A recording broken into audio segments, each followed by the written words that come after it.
Buenas amigos, yo soy Carlos Cabezas y este es su programa Comentando, que abarca todo el saber humano. Con nosotros en el día de hoy la doctora Cristina Barinotti.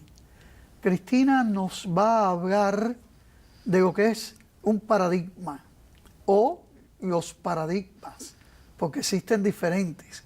Cristina, ¿cómo tú podrías definir los distintos paradigmas que hay?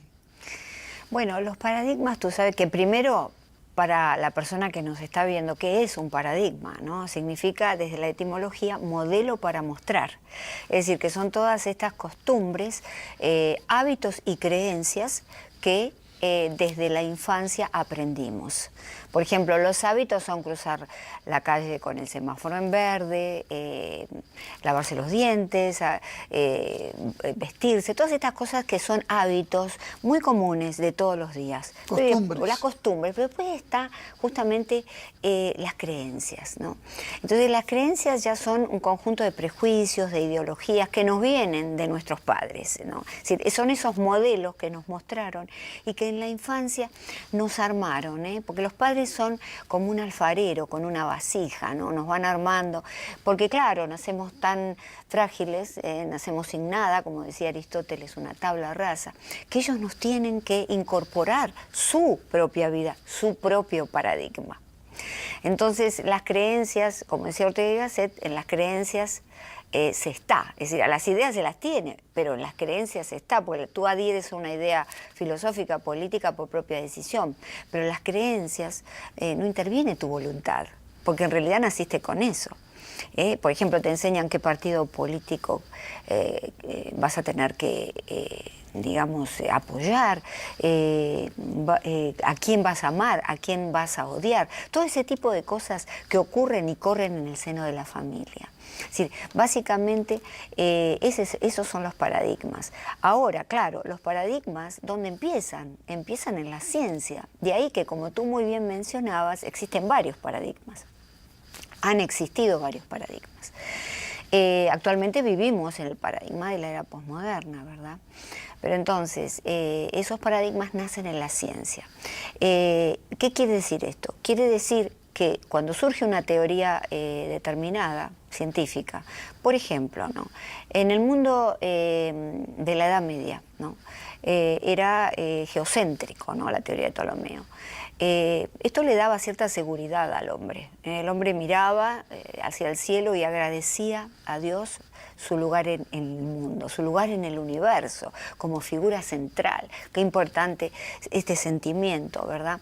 Que le dio cierta seguridad en sí mismo. Y entonces, lógicamente, esto bajaba, como todos los paradigmas, desde la ciencia a la sociedad y de la sociedad a la familia a los individuos, ¿no? Es bueno, en como este una aspecto escalera. estás saltando tú que hubo una revelación que Bueno, es sí. muy anterior y en la cual Dios se dio a conocer al hombre y el hombre respondió a Dios. Al mismo tiempo de la revelación hubo religiones que eran hombres que necesitaban extrapolar fuera de sí todas sus incógnitas, creando seres superiores que dieron respuesta a los mismos. Sí, sin embargo, no he saltado, como tú dices, ningún paso, porque esto lo dice Thomas Kuhn en la estructura de las revoluciones científicas. Los paradigmas nacen en la ciencia, es decir, son estructuras de conocimiento científico que hacen sentir al hombre bien o hacen sentir al hombre mal, ¿verdad? Por supuesto que están envueltos en todo nuestro creer religioso, desde ya, pero básicamente se La generan teología allí. es una ciencia más. La teología es una ciencia más, sin duda. Bueno, y entonces, por ejemplo, cuando viene el Renacimiento, ya el hombre deja de creer en su lugar central, en el cosmos. ¿Por qué? Porque viene la revolución copernicana y dice, no, la Tierra no es el centro, es el Sol, la teoría heliocéntrica. Y entonces llega, además, desde la ciencia, no solo Copérnico, sino René Descartes, o Descartes, ¿verdad? O Cartesio, como dicen los italianos. Claro, eso mismo. y entonces nos dice, el punto más importante de nuestra vida es la razón, ¿no? Entonces el hombre se repliega en esa razón. Con su cogito ergo sum, claro, pienso luego existo. Exactamente, es el cogito cartesiano, se dice así. Entonces, sin duda, las personas empezaron a refugiarse en la mente, en el pensamiento, porque ya no giraba el cosmos en torno a la Tierra, ¿no? Sino que la Tierra era un planeta más que giraba en torno al Sol. Entonces, todo esto vemos cómo va modificando la visión del hombre en la sociedad y sobre sí mismo también. Es muy importante tener esta consideración. Y en el seno de la familia criamos a nuestros niños en base a estas creencias que nos han venido, ¿no? Por supuesto que por suerte existen las creencias religiosas que pueden de alguna manera limar, ¿no es cierto?, algunos aspectos demasiado materialistas, demasiado rígidos de algunas creencias científicas, sin Cristina, duda. hay paradigmas que se mantienen, no desaparecen, aunque haya otros que tengan mayor vigencia.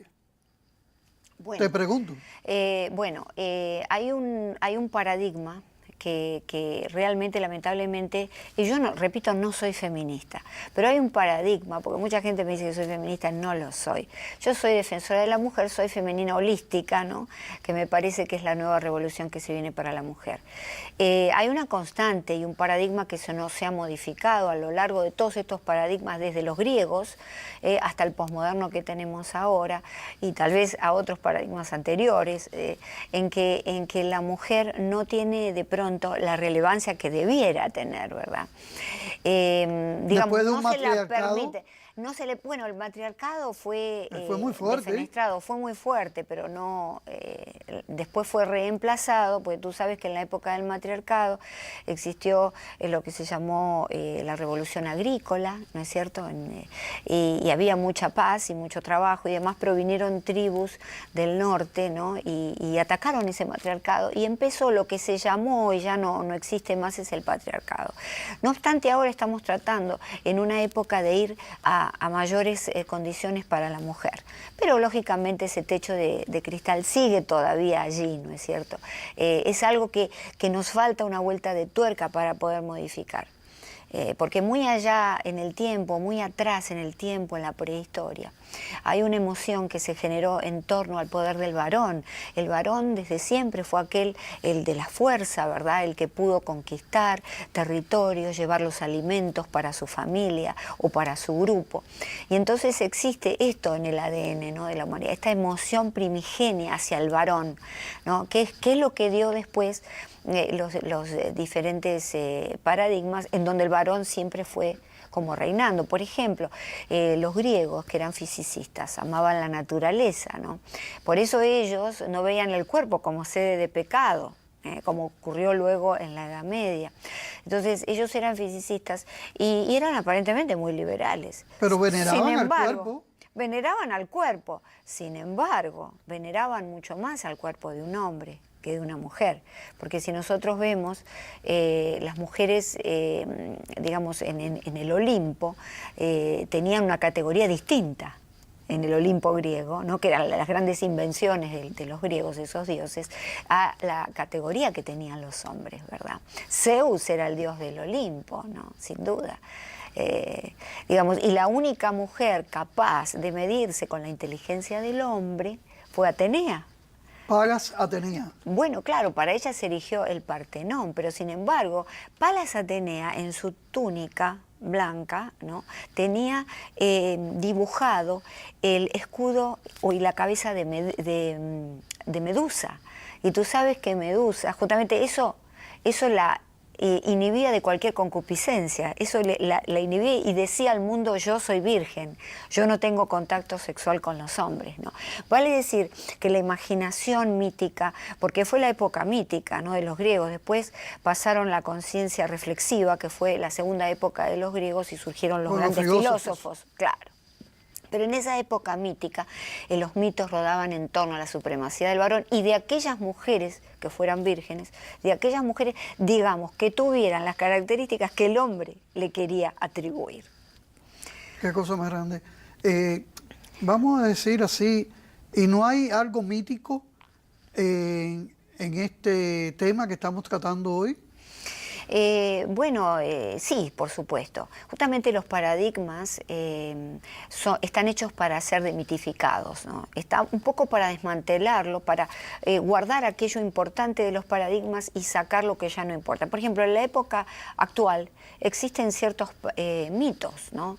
Mitos con respecto a la mujer, con respecto al hombre, que se mantienen, ¿no es cierto? Y estamos en la época posmoderna. Esto quiere decir que es una época, como dijo Zygmunt Bauman, una época líquida, donde las relaciones son rápidas, se escapa como el agua entre los dedos la amistad, la pareja, en contraposición a la modernidad que fue sólida. ¿Qué quiere decir sólida? Que había valores, que había creencias. Cimientos sobre los cuales crecer. Claro, y ahora estamos en el aire, ¿no es cierto? Y entonces este es otro paradigma, un paradigma angustioso, pero que viene de la ciencia también, porque es la gran época de la revolución científica, los grandes descubrimientos de la revolución en las comunicaciones. Estamos atravesados por la ciencia de manera constante. Y algo interesante que señala Thomas Hume en la estructura de las revoluciones científicas, como te contaba, respecto de los paradigmas científicos, es que en el fondo, ¿no?, las comunidades científicas aceptan las teorías dadas por motivos emocionales y no racionales. Es decir, como confirmando que el hombre lo mueven primariamente las emociones y no las razones. ¿Y no es así? ¿En realidad? En realidad intentamos manejar todo con la razón, pero debajo existe de nosotros subterráneamente esas emociones. Porque los científicos también vienen con sus propios paradigmas, ¿no es cierto? Con sus propias creencias. Claro, porque son personas que no salieron de ganada. Claro, exacto, nacieron en una familia con sus creencias. Cristina, esa época de los hippies, sí, eso fue un paradigma. Sí, eso fue un gran paradigma que convivió en una época en la que hubo grandes cambios, ¿no es cierto? En la que hubo movimientos de resucitación de las minorías, ¿no es cierto? De la mujer, surgió el feminismo, surgió también la celebración correcta y lógica de la raza negra, por ejemplo, ¿no? A través de Luther King. Y todo ese movimiento... ¿Y en la sexualidad? La sexualidad hubo una gran liberación, apareció la marihuana, que no es la marihuana de ahora, pero apareció la marihuana. Rompimiento con la sociedad, sí, el rompimiento, que se les había presentado. Exacto, esa ruptura, esa especie de sociedad adolescente, ¿no? Con esa rebeldía que le sirvió luego para, superarlo y pasar a otras épocas, ¿no? Porque el movimiento hippie, aunque sobreviven algunos, fue realmente el icono de una época. Pero dejó, pienso yo, de acuerdo a lo que veo en la sociedad, dejó desamparado a esos padres que fueron hippies de enseñanza para sus hijos. Casi todos lo que transmitimos a las generaciones futuras va de acuerdo con lo que hemos recibido, aunque haya paradigmas que cambiamos, pero nunca dejamos lo que recibimos. Y los hippies, al romper con todo, un poco se quedaron en blanco y no sabían cómo transmitir una educación real a sus hijos. No, sin duda, claro, porque todos los extremos son malos, y volviendo a los griegos hablaban de la hibris, la desmesura. Es decir, los griegos decían Medenagán, ¿no? En el templo de la ciudad de Delfos está, que quiere decir nada con exceso. Y entonces los hippies se fueron a ese exceso terrible. No me gusta esto, y entonces, claro, la rebelión, la represión engendra siempre la rebelión, ¿no? Pero los griegos tenían las fiestas bacanales, que un poco los hippies heredaron también. Sí, sin duda, sin duda. Vale decir, muchas sociedades viven en haz lo que digo, pero no lo que hago, ¿no? Es decir, y los individuos hoy en día actuamos así. Hay un doble estándar y hay una hipocresía muy grande también, ¿no?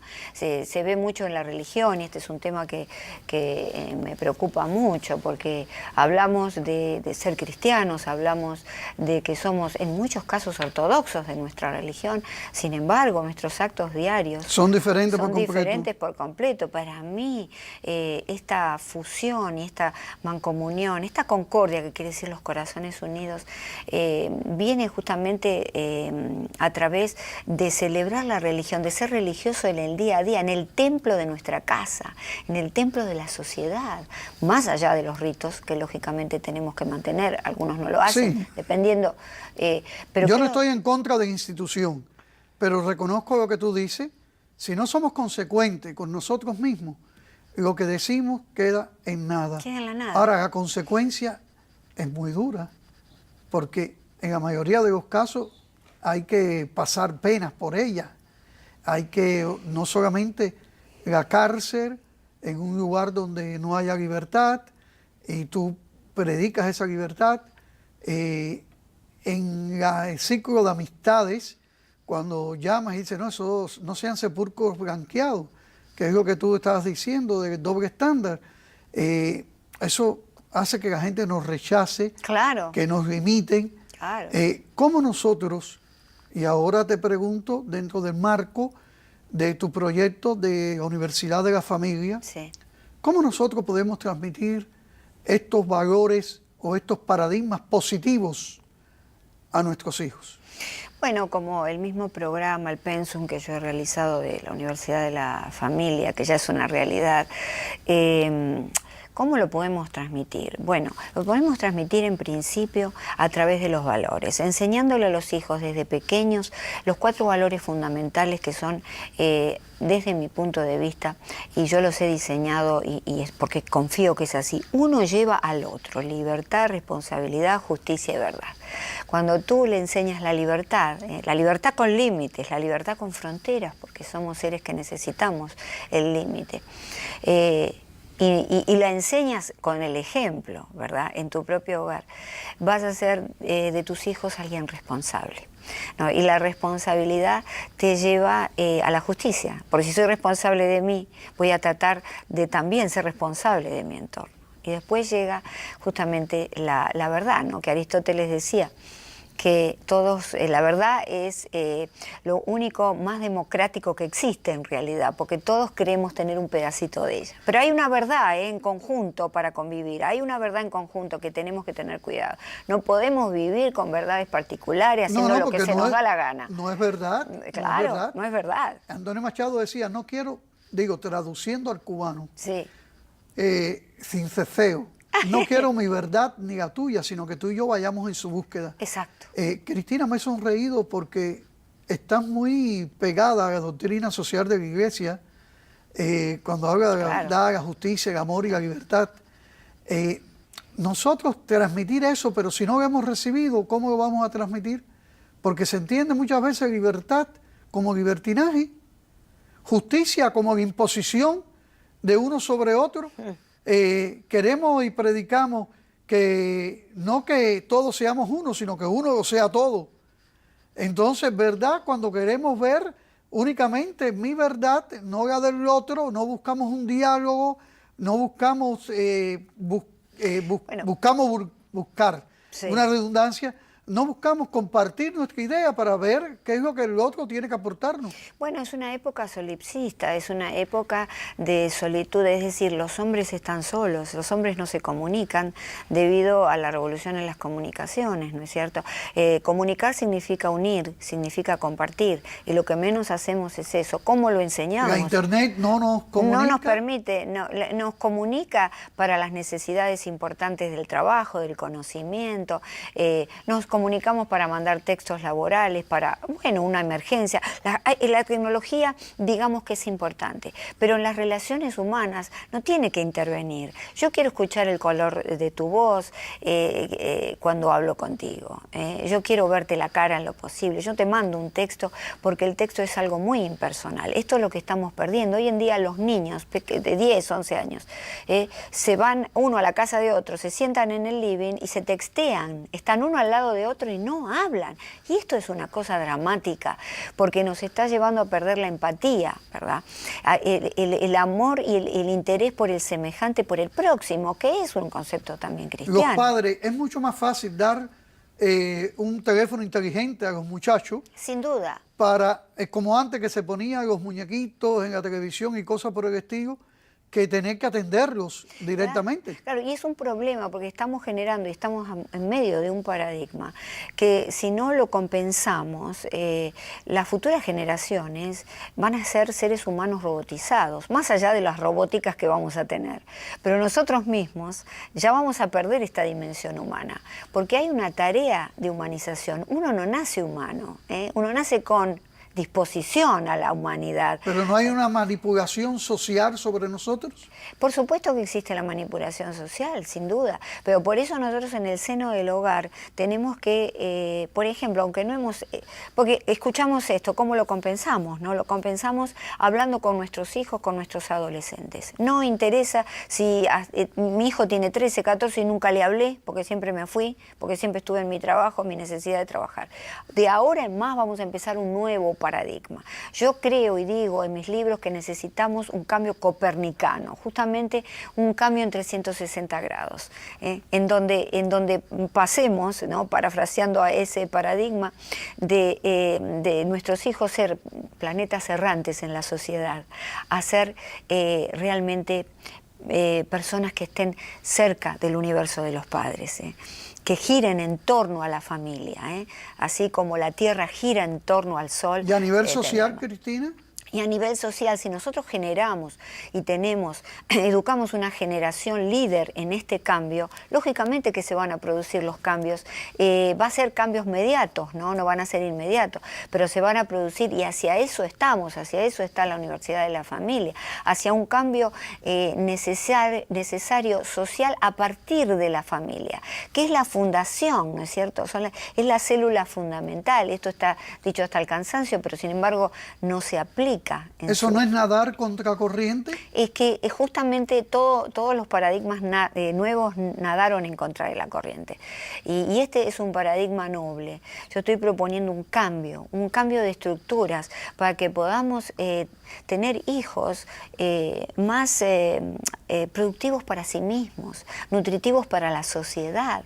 En estos momentos estamos dando niños que se suicidan más que antes, sin contar aquellas patologías, ¿no?, psiquiátricas o problemas de personalidad que sabemos hoy que se agudizan con un hogar que se desatiende, con padres que no están en torno a esos chicos. Ese cambio de estructura que tú pretendes es un cambio de estructura educativa. Eso, claro. Porque yo le tengo miedo a eso, a las revoluciones sobre todo, que preconizan cambios de estructura. No, discúlpame, la revolución no me gusta y lo he dicho mucho en mis libros.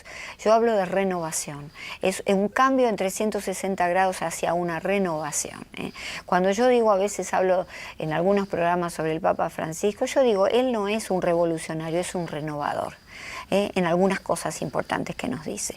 Ha habido grandes renovadores. Yo creo que nosotros tenemos que renovarnos. ¿Qué significa ir hacia el bien? La revolución siempre tiene muertos que deja, ¿verdad? Nosotros no queremos dejar muertos. Queremos que todos estén vivos y marchen a este cambio hacia familias mejores. Que es tan sencillo, es el ABC de todo y tan cerca está de nosotros que no lo podemos advertir. Cristina, vivimos en Estados Unidos de América, pero somos somos bastante los que hemos emigrado de adultos a este país. Sí. ¿Cómo nosotros podemos luchar contra ese paradigma interior que muchas veces traemos de nuestros países y queremos que este país sea, o que las leyes o las cosas sean tal como nosotros las dejamos en el nuestro, cuando en muchas ocasiones vinimos aquí huyendo de la realidad que había en nuestros países? Claro, sin duda. Yo creo que tenemos que ser muy agradecidos en principio con el país de origen, ¿no? Agradecer con el país al que hemos llegado. Que nos acoge. Y que nos acoge. Porque ser agradecido es maravilloso y es una condición la gratitud que debemos tener en cuenta. Y lógicamente integrarnos, se llama transculturalización. Tenemos que, obviamente, ¿no?, el hecho de vivir aquí, el hecho de hablar diferente, de tener un acento diferente. No va a llevar sin duda, Carlos, a ese fenómeno de transculturalización en que de a poco los americanos integran nuestras costumbres y nosotros integramos las costumbres, porque es una avenida de dos manos, la transculturalización, ¿no? Por eso se dice, y yo afirmo, que el melting pot no existe.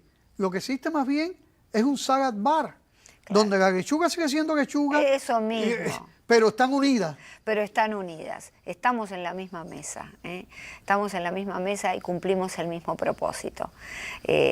Justamente eso es muy importante, porque vemos gente que ha llegado aquí hace muchísimos años y se niega absolutamente a hablar inglés.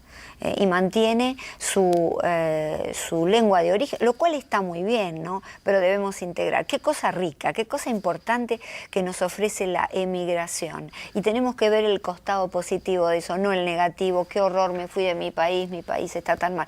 Tenemos que ver lo positivo. Qué suerte que nosotros podemos inspirar a este país con costumbres nuevas, con formas de vida nuevas, y que al mismo tiempo nos nutrimos de esas formas que nos ofrece Estados Unidos. Yo creo que tiene que hacer, esto es una visión realmente humana, ¿no? Que nos hace más grandes a nosotros y que hace más grande el aporte a nuestras culturas. Tratemos de integrarnos a este país todo lo que podemos. Por supuesto que vamos a conservar nuestro acento.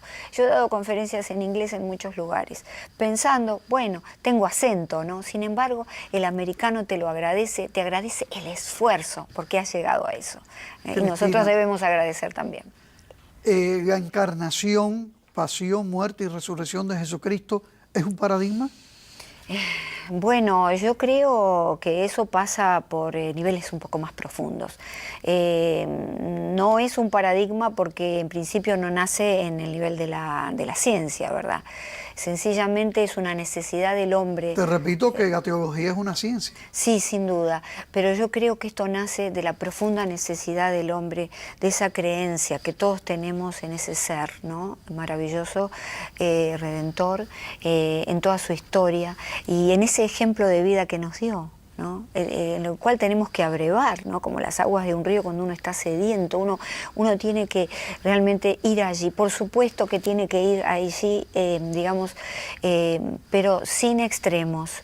Nosotros vemos que muchas religiones en el mundo son extremadas, aman a sus dioses, como nosotros amamos a nuestro Dios. La fe cristiana, en el sentido estricto de la palabra, no es una religión, es una revelación. Es una revelación. No es el hombre que busca a Dios, sino Dios que se da a conocer al hombre, aunque el hombre le responde. Pero lo que pasa es que el hombre, justamente en esa respuesta está el hombre, porque el hombre necesita eso. El hombre lo necesita. Por eso está es en la humano divino. naturaleza humana. Exactamente, exactamente. Yo creo que, bueno, de todas maneras, yo te hablaba del término medio en todo, ¿no? Yo creo que la religión a nuestros hijos se la tenemos que enseñar a través de la ortodoxia y a través de los ejemplos fundamentales. Si no, nos vamos al extremo. Enseñamos lo que no somos capaces de mostrar. Bien, muchas gracias, Cristina. Gracias a Yo ti. sé que resulta muy corto un programa para hablar de una temática tan profunda, pero así es la televisión. Sí. Amigos, hasta la semana que viene en otro programa Comentando.